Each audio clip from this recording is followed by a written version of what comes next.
Hello students, कैसे हैं आप लोग। अब इस वीडियो में मैं आपको आगे क्वेश्चन सिखाऊंगा। Exercise 11B chapter 11 compound interest RS Agarwal का। ठीक है, क्वेश्चन नंबर 7 क्या बोल रहा है। Question number 7, find the amount of ₹8,000 for 2 years compounded annually and the rates being 9% per annum during the first year and 10% per annum during the second year। ठीक है, चलिए सॉल्व करें इसको हम लोग।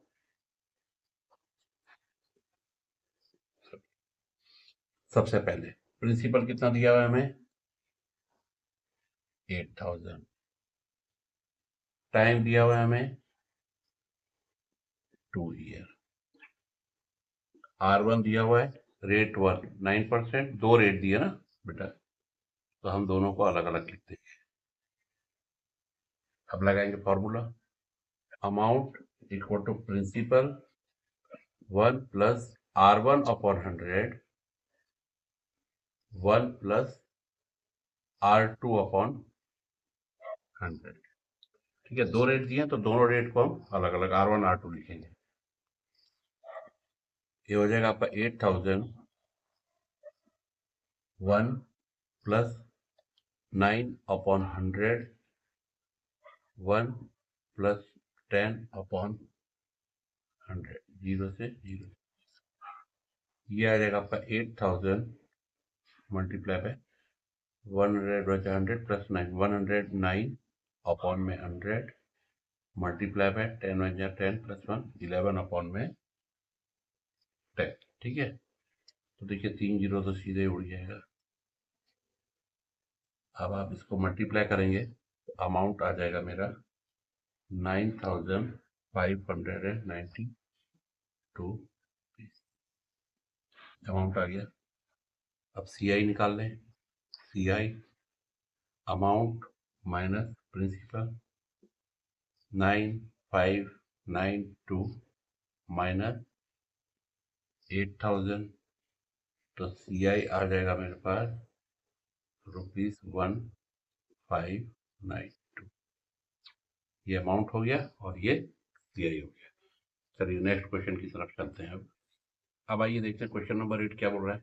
आनंद obtained a loan of ₹1,25,000 from the Allahabad Bank for buying computers. The bank charges compound interest at 8% per annum, compounded annually. What amount will he have to pay after 3 years to clear the debt? ठीक है, चलिए start करें solution. Solution principal है मेरे पास 1,25,000। Rate है मेरे पास 8% और time है मेरे पास 3 years। Amount equal to principal 1 plus R upon 100 power n।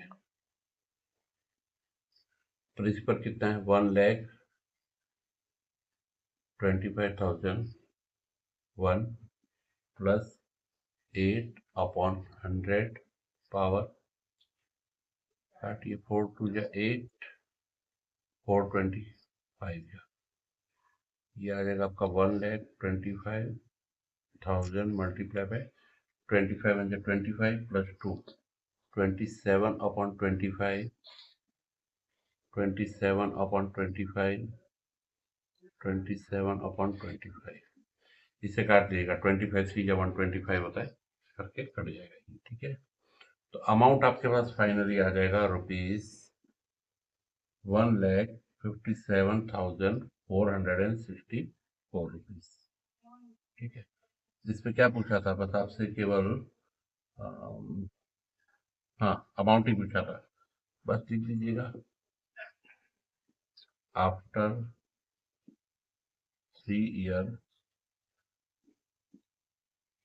Anand will pay ₹1,57,464 to Allahabad bank. Allahabad bank. चलिए अब नेक्स्ट क्वेश्चन की तरफ चलते हैं। क्वेश्चन नंबर 9 क्या बोल रहा है? 3 years ago, Beru purchased buffalo from Surjit for ₹11,000. What payment will be charged is that now the rate of interest being 10% per annum compounded annually. चलिए सॉल्यूशन निकाले इसका भी। प्रिंसिपल है मेरे पास 11,000, रेट ऑफ इंटरेस्ट है 10% पर एनम, ओके, और time है मेरे पास 3 years। ठीक है, फॉर्मूला लगाए, amount equal to principal 1 + r/100 to power n। प्रिंसिपल है 11,000 into 1 plus rate of interest है 10/100 और टाइम है मेरे पास 3, तो 0 से 0 काट दीजिए, ये आ जाएगा 11,000 मल्टीप्लाई 10 1 जा 10 + 1 11/10 11/10 11/10, तो 3 0 से 3 0 ये कट गया। अब 11 × 11 × 11 × 11, ये आ जाएगा आपके पास अमाउंट ₹14,641। अमाउंट ही पूछा था आपसे, लास्ट में आप लिख सकते हैं बेरू will pay ₹14,641 to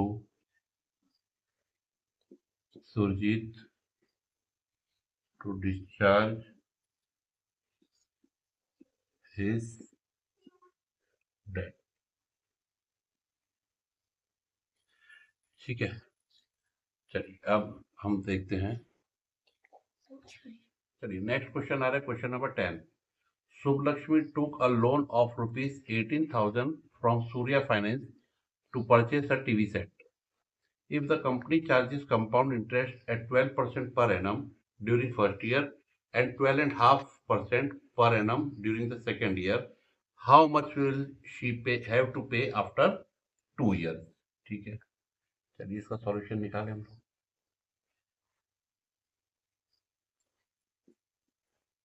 प्रिंसिपल दिया हुआ है 18,000, टाइम दिया हुआ है 2 years, रेट 1 दिया हुआ है 12% और रेट 2 दिया हुआ है 12.5%। हम इसको कन्वर्ट करें, 12 × 2 = 24 + 1 25/2%। लगाए formula, amount equal to principal 1 + r1/100 into 1 + r2/100। Principal है 18,000, 1 + 12/100, 1 + 25/2 इंटू 100, तो 25 4 जा 100, 4 3 जा 12, 4 25 जा 100, ये हो जाएगा 18,000 मल्टीप्लाई 25 1 जा 25 + 3 28/25 मल्टीप्लाई 4 2 जा 8, 8 1 जा 8 + 1 9/8। ठीक है, अमाउंट हो जाएगा आपके पास, आ जाएगा ₹22,680। बस अमाउंट ही पूछा था, आप लिख सकते हैं Shubhalakshmi have to pay ₹22,680 to Surya Finance after 2 years। ठीक है, इस वीडियो में इतना ही, अब बाकी का मैं नेक्स्ट वीडियो में कराऊंगा। अच्छा लगा वीडियो तो please like, subscribe and share my channel. Thank you.